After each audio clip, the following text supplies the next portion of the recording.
Homage to the Venerable Monk Liao Ming. Homage to Master Sake Dzogchen. Homage to the 16th Dharma King Karmapa. And homage to Master Dzogchen Dorje. Homage to the three jewels of the altar. Homage to the main deity of the group practice tonight. Namo Padma Kumara.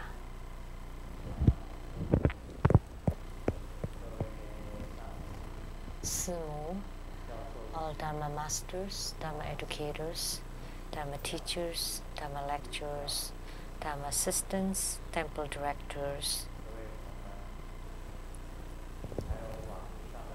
all disciples present here and over the webcast.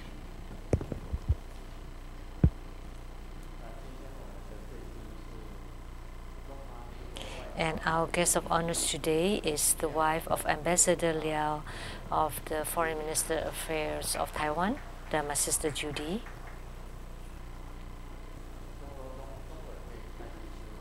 Accountant to the True Buddha Foundation, Dharma Sister Teresa.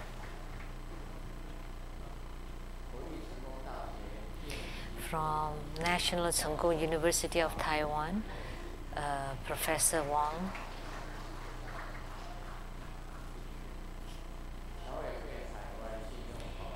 And the wife of the Board of Director of the Overseas Credit Warranty Fund, Ms.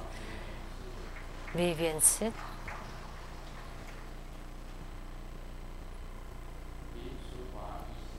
And Dr. Lin.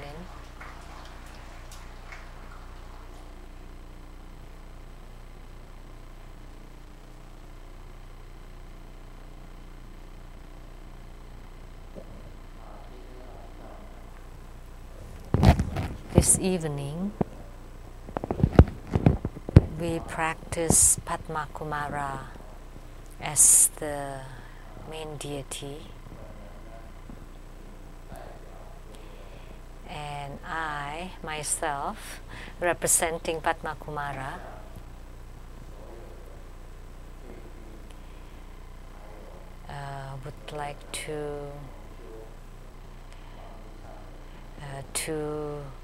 would like to send my best regards to all the guests of honors, all participants here and over the webcast. May all be auspicious.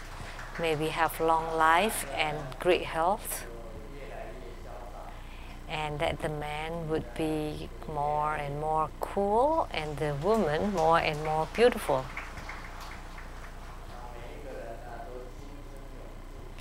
That everyone would be youthful, that everyone is happy every day.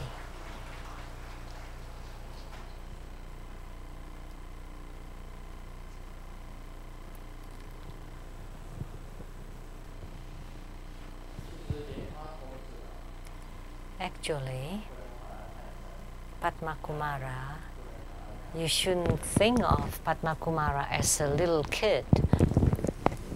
All the lotus youth, Kumara or youth means bodhisattva. So it's like a lotus bodhisattva.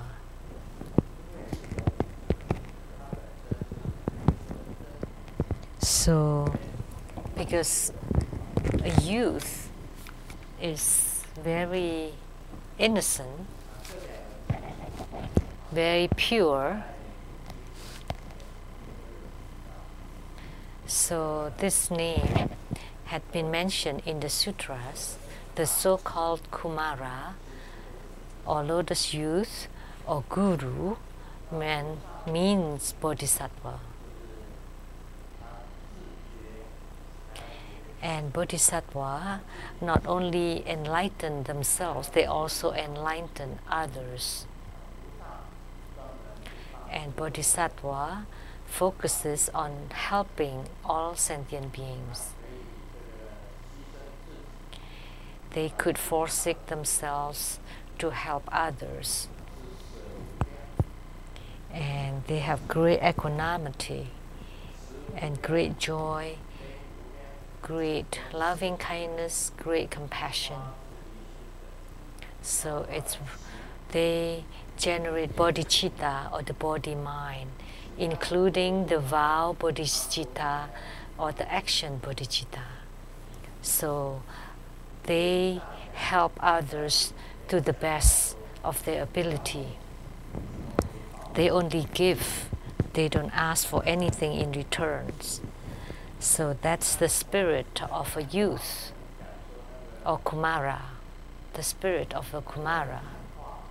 So when a child is looking at a painting, it's different from an adult looking at the painting. An adult would enter into the realm of the painting, but a child would be unaffected by the paintings. They just take a look and walk by. They don't have any sensations from it. So their mind has, so we call that they're in the realm of no self, or with no mind. So that's why there's a term about a child looking at a painting. They just look, but they don't put it in their mind. They don't put it on their mind. So anything that happens in the world, they don't put it on their mind.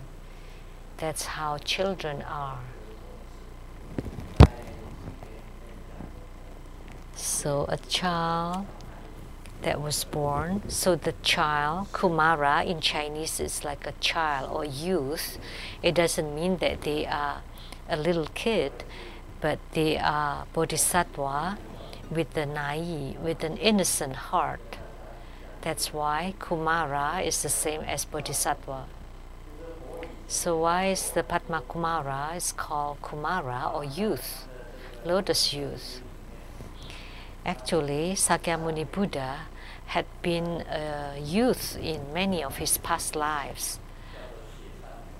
like the Sanhui youth, or the youth from the snowy mountain. In many lifetimes, he was called a youth, or Kumara. So lotus youth is not just a typical child. It's not like the generic child or a baby. If you make a statue of Padma Kumara as a baby or as a child, that you would feel very happy seeing it, that's fine, that's also good. Very young or very small like a baby, then you would feel very happy seeing it. Like when Grandmaster is seeing a little kid, Grandmaster would be very happy. And then seeing an adult, I'm still feeling happy. Because Grandmaster, with his heart looking at little children, Grandmaster feel they're very cute. But when I use a very a childlike heart to see everyone, everyone is also very cute and lovable.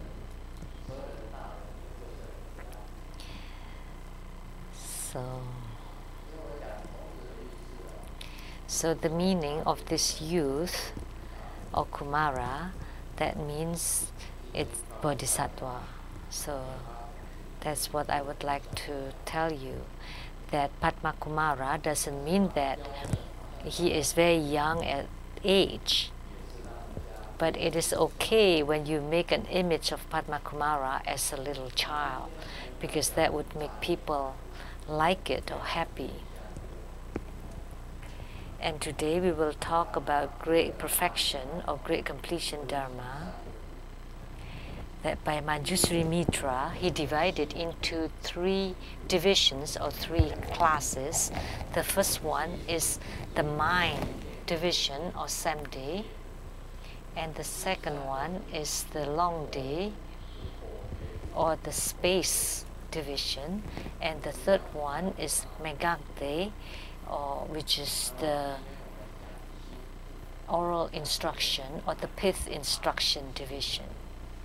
That's classified by Manjushri Mitra, and today we will talk about Samde or Chittavarga. So the teachings on great perfection is actually very secret and not to be taught publicly. And this joke, at the village they have a drought, so the farmers found a shaman to pray for rains. And the farmer asked, when can we have the rain? When? And the shaman gave a little pocket and told them that this is heaven's will and I cannot tell. You can, but inside this little pocket there is this heaven's secret. You can only open it when it rains, and not long after that it does rain, and the farmers open the pocket, and what's written on it is that it will rain today. So the farmer was sighing and said, oh, the shaman was really incredible.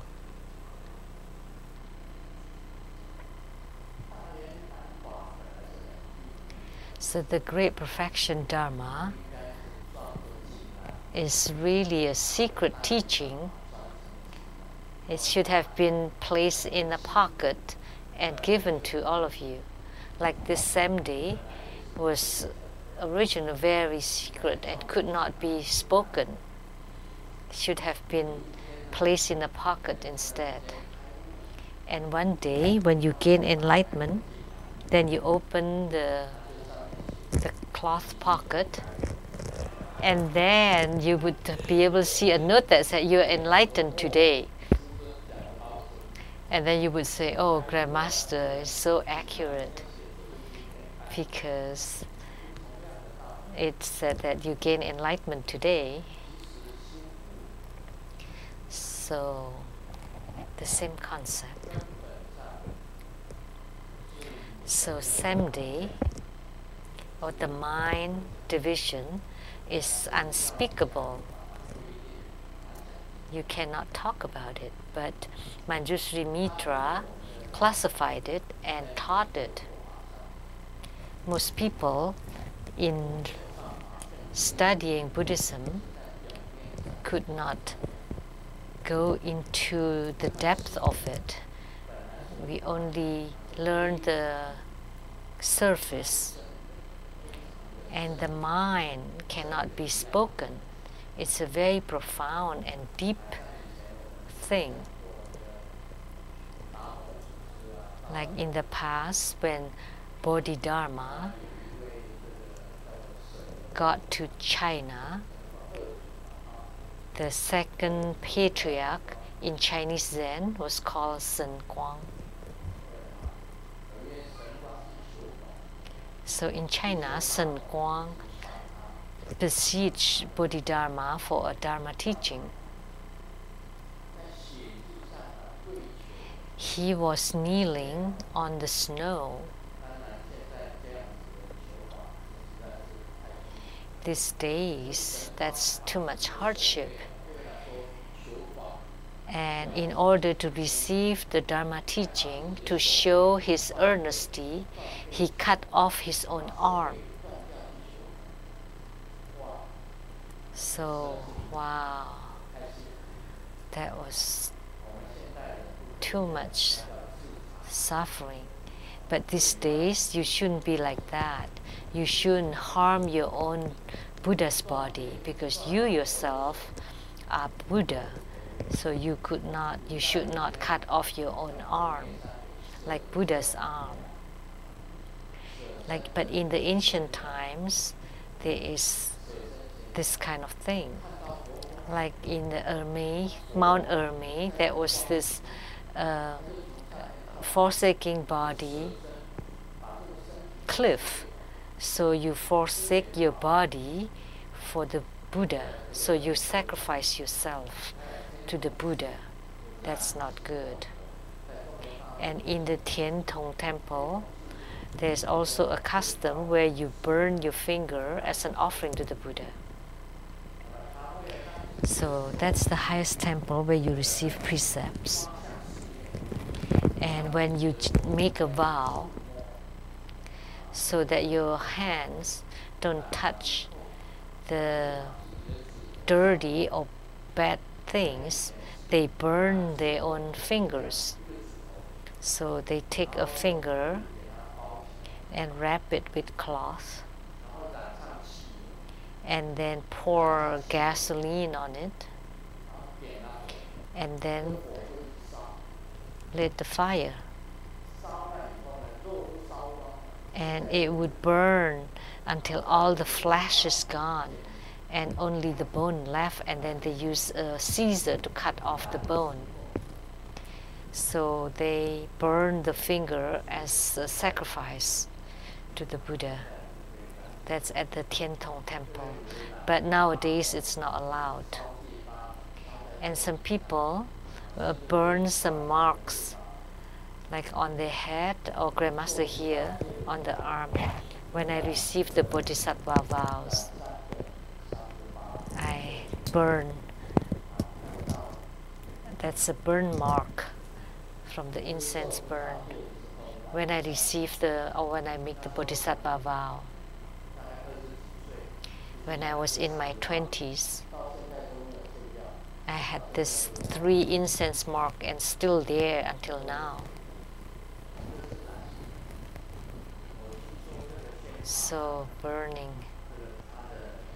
And I heard that the Shen master had all incense marks and all the burn mark on his back and on his chest. Why did he have so many burn mark? No one asked, and he never quenched it. Maybe he just had himself burned again when he violated the precepts. I don't know why he had so many incense burn mark on his body.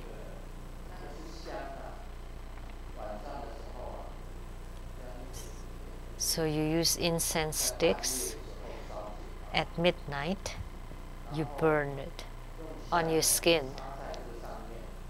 So you glue the 3 sticks of sands until the incense burn all the way to your flesh, and you have to suffer the pain.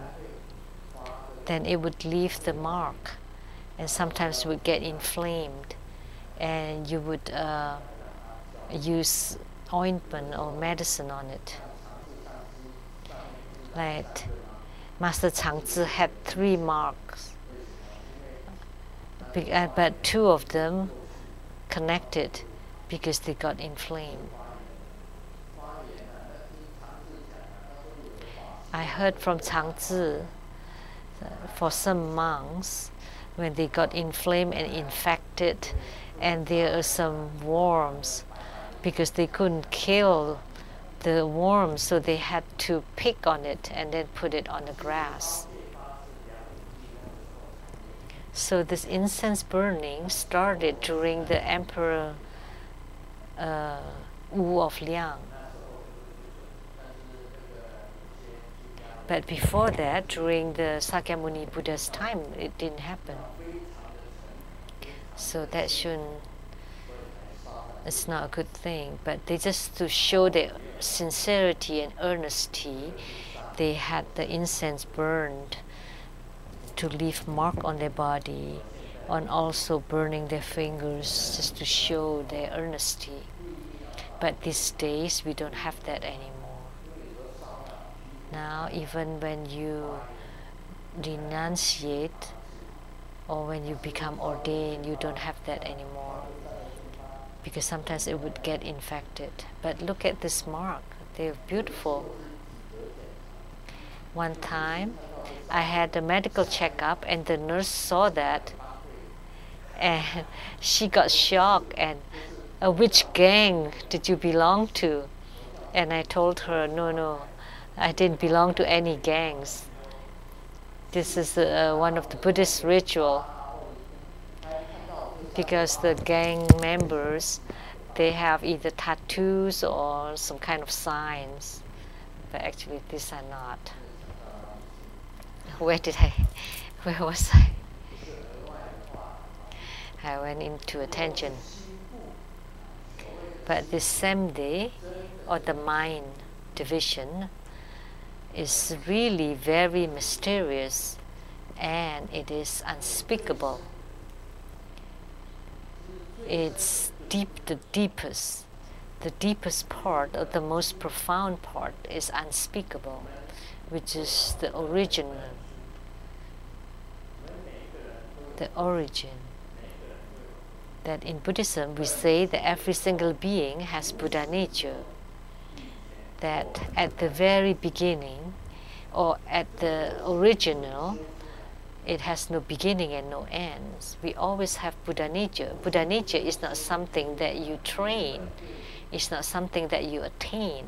You originally have it already. So as an analogy, if it is a sun, under the sun there are clouds to cover up the sun. But the sun is always there. It's not that you're creating a sun, but the sun is always there. So as long as you move away the clouds, then the sun would show. That's what it means. So it's not something that you attain. It's that you're just eradicating or eliminating all the obscuration and obstructions. Then your Buddha nature would radiate. So Buddha nature, it can also be called the mind. So when the second patriarch, Shen went to see Bodhidharma, he requested Dharma teaching by cutting off his arm. And at first Bodhidharma didn't want to see him. And after he cut off his arm, Bodhidharma, seeing his earnesty, went to meet him. And then at the meeting, Shen said, I am in trouble. I have lots of afflictions in my heart, in my mind, on my mind. How do I eliminate all these afflictions? So, if now every one of you have no afflictions, then you're really incredible. You're a bodhisattva, you're Buddha, because every single one has affliction. So Shen also had affliction. He went to see Bodhidharma and said that I have lots of afflictions on my mind. How do I eliminate the afflictions? And Bodhidharma told him, so you have afflictions on your mind, so give me your mind. So with this statement, Shen couldn't say a word. He looked around and he couldn't find the mind. Where is the mind? And then he told Bodhidharma, I couldn't find the mind. And then Bodhidharma made a wonderful statement. Remember this. I have placed your mind at ease. So now you have peace of mind. So when you cannot find your mind, you would have peace of mind. If you can find your mind, then you would be afflicted. Originally, you have no afflictions. So you're looking for afflictions, or you're looking for the troubles yourself. That in all realms there are no afflictions, but you're looking for the afflictions yourself.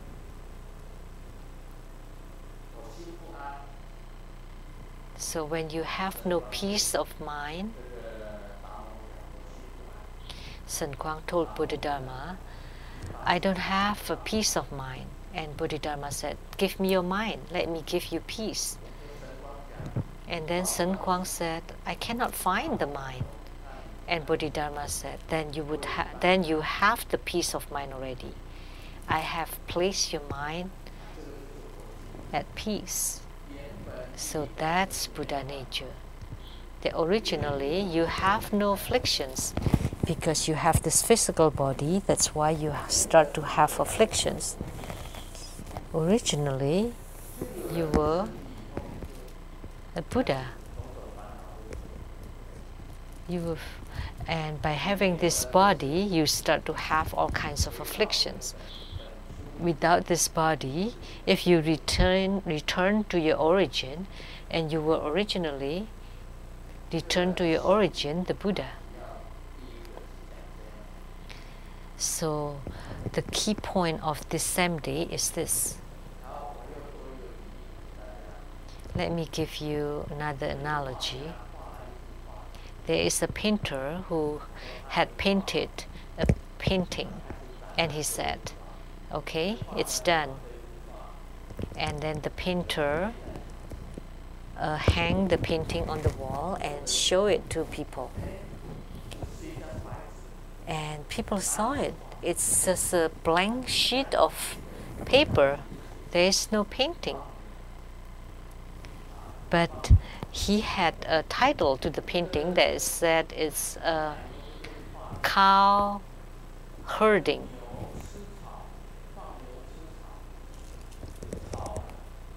And herding the cow to the grassy land.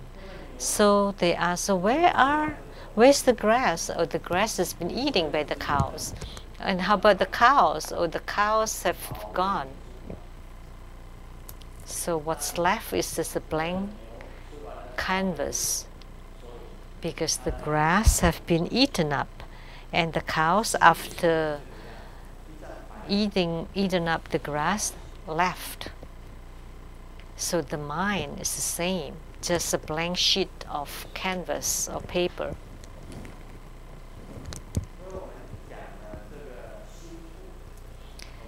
So our explanation on same day, how should we explain it? Let's check on this joke first. On a plane,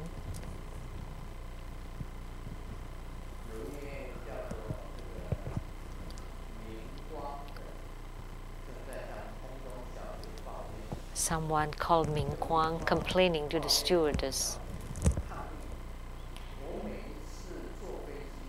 I complain that I always sit on the same seat every time. There is no movies, and then there's no curtains, so I cannot sleep.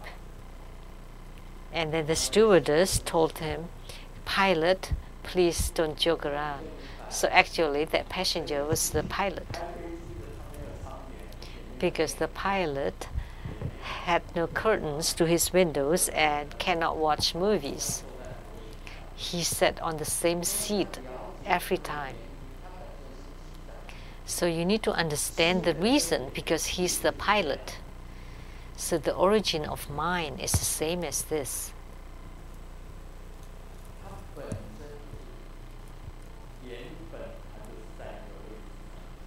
Because he is originally on that seat. Let's give you another analogy.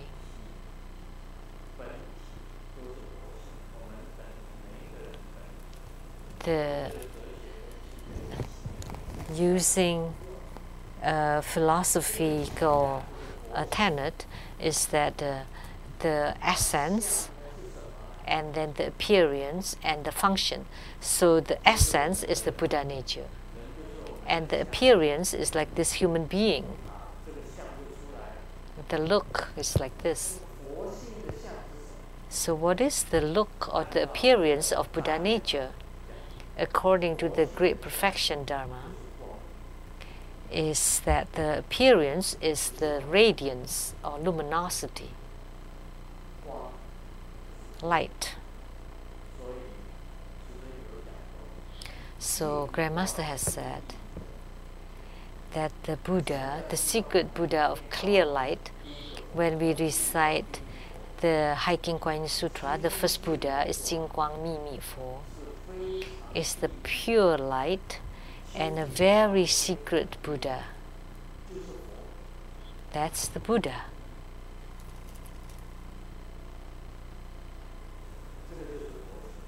That's the Buddha nature, pure light and very secretive. And Padma Kumara, lotus youth, is the Buddha. He's very pure, very secretive.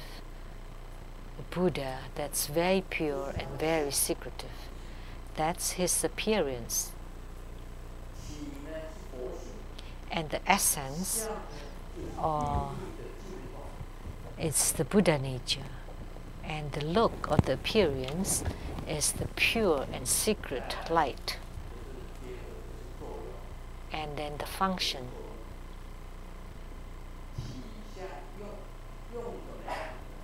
So the essence is the Dharma powers, or the spiritual power. In the past, I have taught this Dharma, creating a well. One stroke to become the river, and second stroke become the stream, and the third stroke and the fourth stroke becoming a well. This brush is not an ordinary brush. It's the brush of a high scholar, and if it points to the heavens, it's very responsive to pointing to the earth. It's very responsive.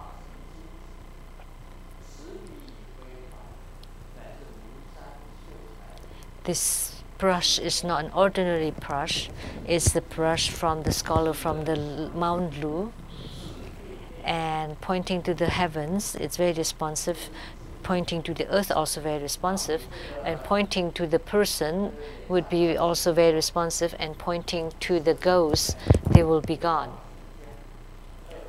So for the acne on the face, Grandmaster would do this with one stroke becoming a river, the second stroke becoming a stream, the third and fourth strokes it would be making a well. And this brush is not an ordinary brush. It comes from the scholar from Mount Lu. So pointing to the heavens would be clear. Pointing to the earth would be responsive. And then pointing to the human would be responsive. And pointing to the acne would be eradicated. So this is the way to cure sicknesses. It's a kind of spiritual power. So the function is the spiritual power or Dharma power. The Reverend Lien Wan could perform the Yongchun martial arts. There is 1 set, 2 set, all together 8 sets. 3 sets. He could perform 3 sets of Yongchun. The first one is simple, second harder, the third one it's even more profound. It's like Samde. The highest one is the mind, also Buddha nature. And at the center is the clear light, and then at the lowest one is the function. This is some of the posture. So if someone hit you, you block them, and then you hit them back, and then. So these postures are right.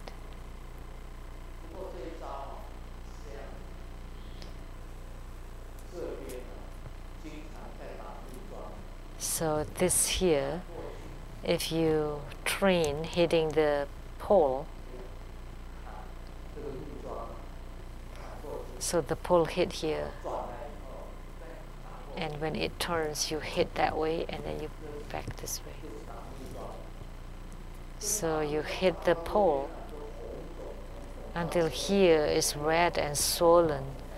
And then it got better and swollen again and better and swollen again. So you train until your arm get very strong. That you have to persevere in order to succeed. So Yongchun also had 3 divisions, and Semde also talks about threefold, which is the essence, appearance, and function.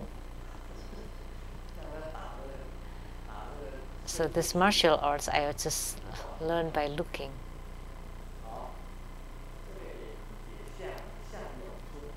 It looks like Yongchun, but actually it's not. The fists like this.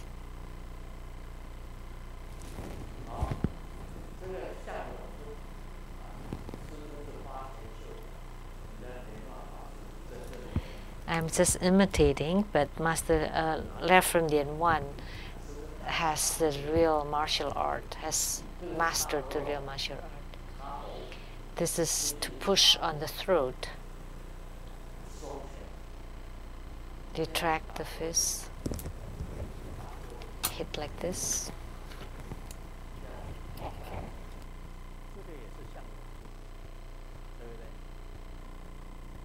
This also look like Yongchun.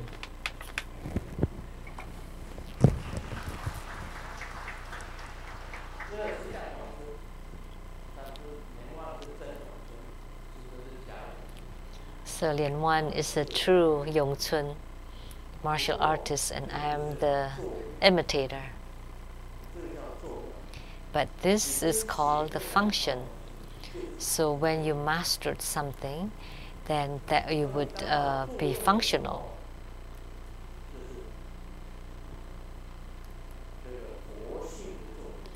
So the function of the Buddha nature is the spiritual power, and the appearance of the Buddha nature is the radiance or clear light, and the origin is the Buddha nature. And heart or mind originally was the Buddha nature. When it appears, that would be the Buddha with the pure light and secret. When he is in function, then he would generate Dharma power or spiritual power. So that's another explanation of Semde. If we take this Vajra bell, let me explain it one more time. The essence is this bronze, made of this bronze. So what is made of is the bronze. That's the essence of the body. And the look is look like this, like a bell. This is called Vajra bell. And the function, it could generate sound.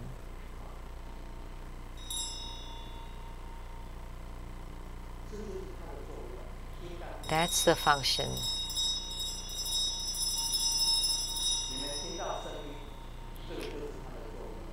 So you could hear its sound, that's its function. And the look is this, a bell. And its origin is the bronze.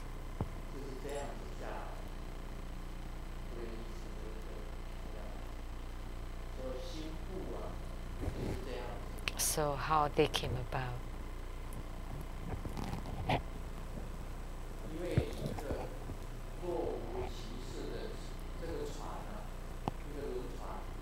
On a cruise, there is a passenger that is about to sing, and then there's a passenger who was still eating the bread, very unaffected. And the captain asked him, the ship is about to sing, how come you're still eating? And the passenger said, the doctor told me, please don't drink water on an empty stomach. The ship is sinking and you're about to lose your essence and you're about to die. And then you're about to return to the Buddha nature and you're still listening to the doctor and still eating some bread. Because the doctor told him not to drink water on an empty stomach. That's a joke. But actually, as a human being, we all often behave like on these jokes. You don't find the reason or the origin, but instead you're held in bondage by all these worldly affairs. But what's most important is to seek your Buddha nature. You want to eliminate all the obscurations, all the karma. And you want to disperse your body. Only that way the Buddha nature can appear. So that's why in tantric practices we need to train so that the central channel is open and flowing. And you would be able to see your own chakras and to open the heart chakra. And once the heart chakra is open, you use the light drop and the inner fire to burn it, then you would generate light. And that light is the appearance of your original Buddha nature. So Grandmaster said that you could see the Buddha nature.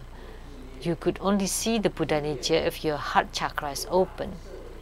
And once it's open, at the center there is a sun and moon disk. And at the center there is a blue light. And when this blue light appears, when you could see this blue light, that's the appearance of the Buddha nature. And tomorrow I will talk about the long day, Sam day, long day, and mega day. So the mind division and the space division and the fifth instruction. So in long day, on the space division, we talk about the light or radiance. So actually, everyone has aura or has light on your body. Anyone with divine eye or wisdom eye would be able to see the aura or the light on your body. And the karma is smoky black. It's very musky and misty. It's like the sandstorm of Beijing. If you see someone walking by and they're like dusty and cloudy, that means you have heavy karma. But if you could show a very pure light, that's incredible. Then you're a high adept in spiritual cultivation. If you have great fortune, then you would show the great red light, like Ping Er.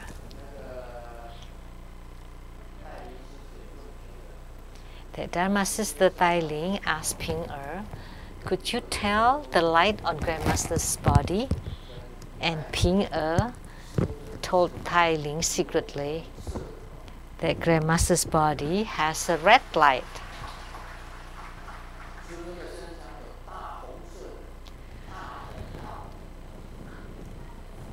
The great red light.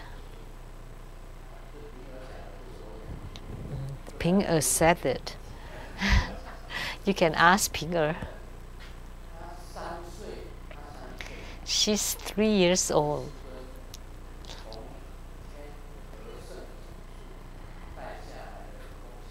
And she is a Dakini that Grandmaster brought with him from the Moon River. Tianhe, the heavenly realm of the Moon River. Nobody knew that she had the divine eye.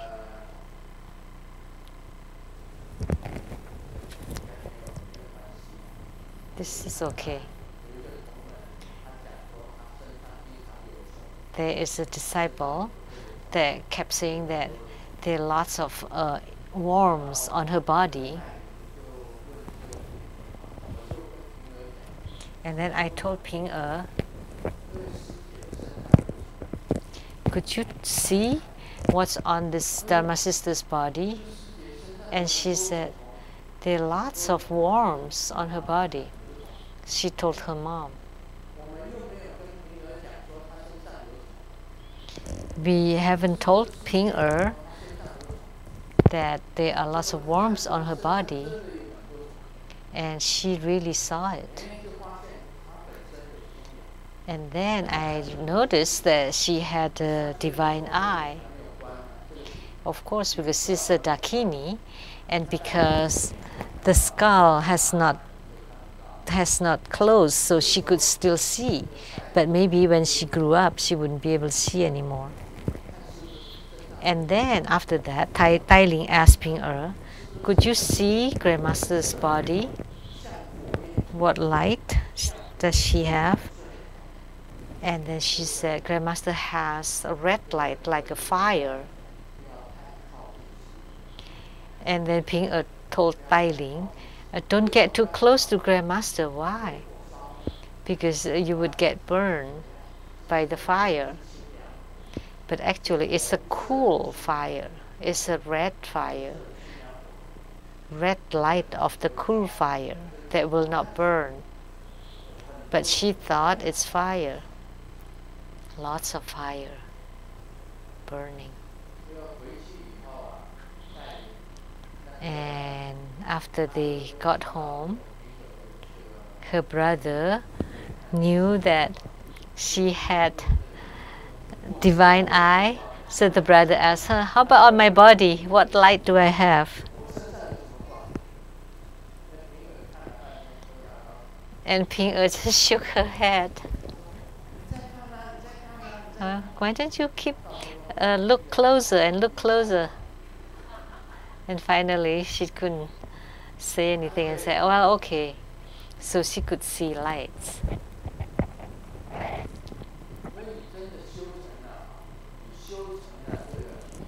So when you had attained your central channel open and flowing, had this attainment, then you would start generating the transcendental power. So if they don't have the central channel open and flowing, they would not have any transcendental power. The only thing they could do is they would eat something fragrant and then excrete something smelly. But the true opening of the central channel, you would have sensations and you would also have yogic responses. How do you open your central channel? That's in the Charya Tantra. But in Samde, that in the origin, they are all Buddha nature, and nothing exists, and it's nirvanic. It's extreme extinction. That the true mind or heart has no afflictions, has no emotions, has no troubles. That is the Buddha nature.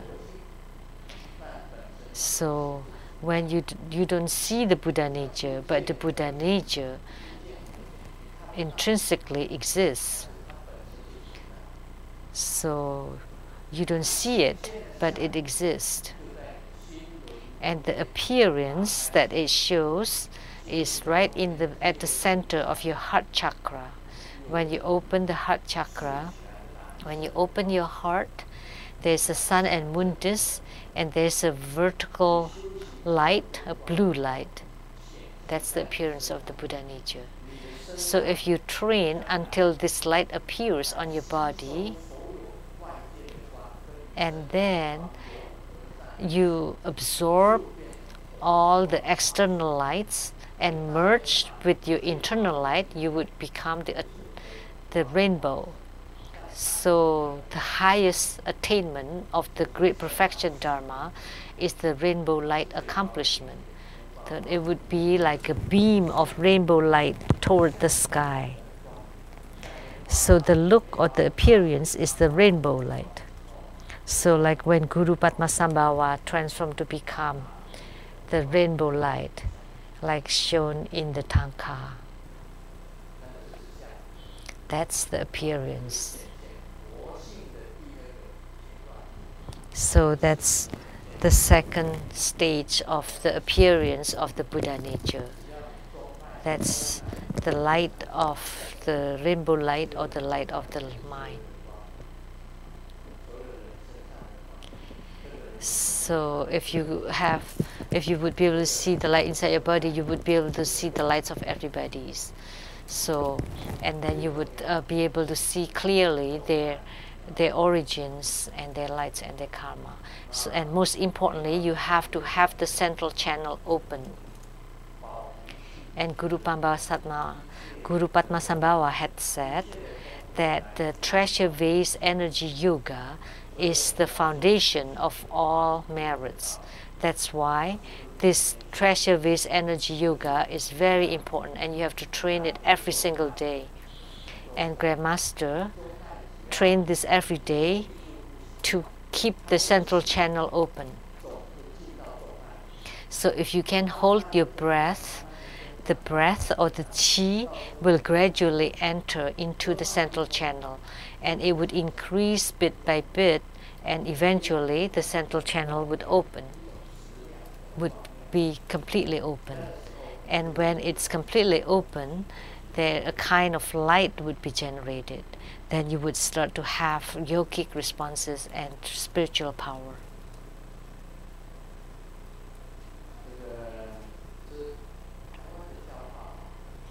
This is a joke from Taiwan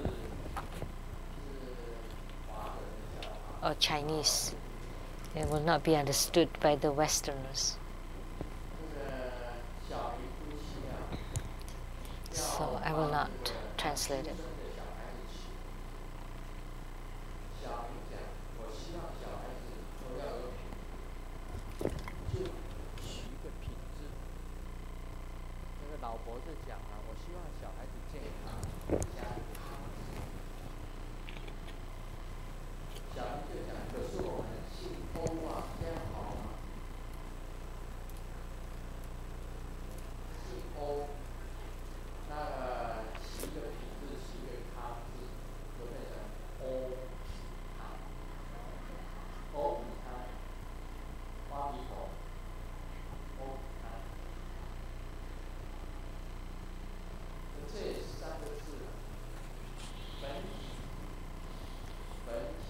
So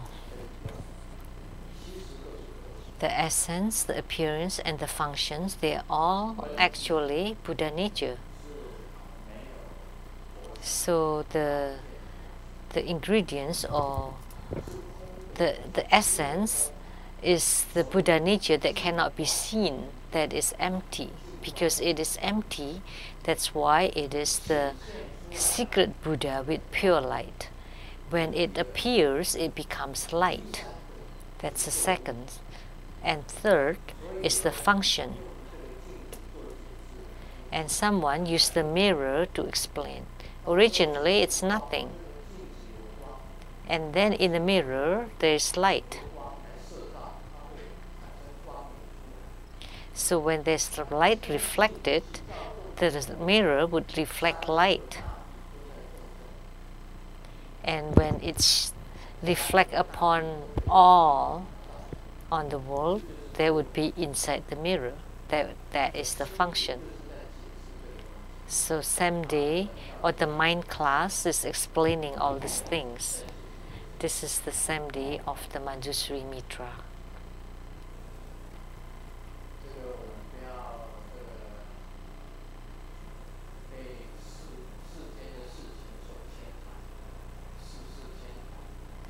So don't get too involved with the worldly things. Otherwise, it will not be easy to radiate light or to receive light. So in the psychiatric ward said,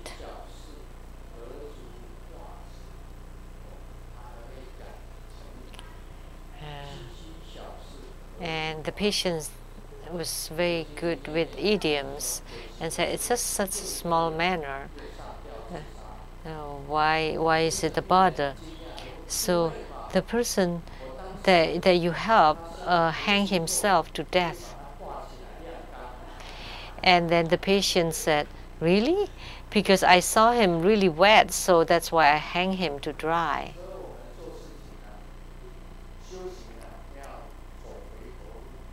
So in our spiritual cultivations, don't go backward. Always remember that we would like to purify ourselves from karma, from obscurations. You don't want to take back all the karma that you have cleansed. You know that afflictions are not good, and you have treated it as garbage and then sweep it out. And yet you take new garbage and then put it on yourself. Then isn't that contradictory? You want to purify yourself so you become the secret Buddha with pure light. Then you would become very pure. So why do you pour all that dirty stuff onto yourself?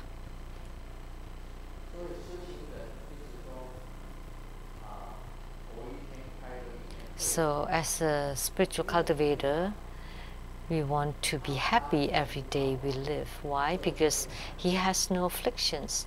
He had cleansed all the garbage. Sentient beings suffer because they cannot eliminate the sufferings. But for us, that we have eliminate the suffering, then why do we take on suffering again? So that's all for the talk today on Sam Day. Om Mani Padme Hum.